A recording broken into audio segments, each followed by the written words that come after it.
વધુ એક વખત ગૃહિણીઓનું બજેટ ખોરવાયું છે। શાકભાજીના ભાવ છે તે આસમાને પહોંચ્યા છે। તો વધુ એક વખત ગૃહિણીઓનું બજેટ ખોરવાયું, શાકભાજીના ભાવ આસમાને પહોંચ્યા છે। ધરખમ વધારો જોવા મળ્યો છે। છેલ્લા ઘણા દિવસથી સમગ્ર ગુજરાતમાં ભારે વરસાદ વરસી રહ્યો છે અને અસહ્ય ભાવ વધારાના કારણે લોકો પરેશાન થયા છે। 60 રૂપિયા કિલો મળતા શાકભાજીના ભાવ હાલ 120 રૂપિયા કિલો પર પહોંચ્યા। ટામેટા 60 રૂપિયા કિલો તો કોથમીર 120 રૂપિયા કિલોના ભાવે વેચાઈ રહી છે। સાથે સાથે મરચા 100 રૂપિયા કિલો તો પાલક 120 રૂપિયા કિલો, ટિંડોળા 140 રૂપિયા કિલો તો ગવાર 160 રૂપિયા કિલોના ભાવે તેનું વેચાણ થઈ રહ્યું છે। ચોળી 140 રૂપિયા કિલો તો ભીંડા પણ 120 રૂપિયા કિલોના ભાવે તેનું વેચાણ થઈ રહ્યું છે। વરસાદી સિઝનમાં ખવાતા કંકોડાના ભાવ પણ આસમાને પહોંચ્યા છે। તો ગૃહિણીઓનું બજેટ ખોરવાયું છે। સીધી અસર ગૃહિણીઓના બજેટ ઉપર પડી છે।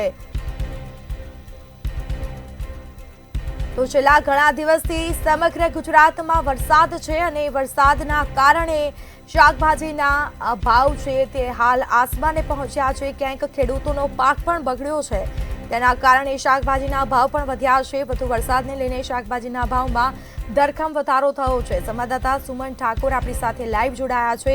જી સુમન, ફરી એક વખત ગૃહિણીઓનું બજેટ ખોરવાયું છે, શાકભાજીના ભાવ આસમાને પહોંચ્યા છે, શું વિગતો? કહી શકાય કે જે રીતે અમદાવાદમાં કેટલાક વરસાદ જે છે તે વરસ્યો છે, તેના કારણે શાકભાજીના ભાવ જે છે તે ઉછળ્યા છે અને તમામ શાકભાજીઓના ભાવમાં વધારો જોવા મળી રહ્યો છે। હાલ તો તમને એકવાર દ્રશ્યોમાં પણ બતાવીશ કે જ્યારે કંકોડાની વાત કરીએ તો કંકોડાનો ભાવ જે છે તે 200 રૂપિયા કિલો જે છે તે જોવા મળી રહ્યો છે। સાથે કહી શકાય કે છેલ્લા કેટલા દિવસથી ગુજરાતમાં ભારે વરસાદ પડવાના કારણે શાકભાજીના ભાવ જે છે તે હરખમ જોવા મળી રહ્યા છે અને સામાન્ય ગૃહિણીનું બજેટ જે છે તે ખોરવાઈ રહી છે। સાથે કહી શકાય કે વટાણાના ભાવની વાત કરીએ તો 120 રૂપિયા વટાણા જે છે તે જોવા મળી રહ્યા છે અને કારેલામાં પણ ભાવનો વધારો છે તે જોવા મળી રહ્યો છે। ફ્લાવર હોય કે કોબીજ હોય, તેમાં તમામ શાકભાજીઓમાં ભાવમાં વધારો છે તે જોવા મળી રહ્યો છે। સાથે કહી શકાય કે ભીંડાની જ્યારે વાત કરીએ તો ભીંડામાં પણ 120 રૂપિયા જેટલો ભાવ જે છે તે વધારો જોવા મળી રહ્યો છે। ગવારમાં પણ ભાવનો વધારો જે છે તે જોવા મળી રહ્યો છે। હાલ તો તમામ શાકભાજીઓમાં ભાવમાં જે વધારો છે તે જોવા મળી રહ્યો છે। જી બિલકુલથી સુમન, આભાર આપનો।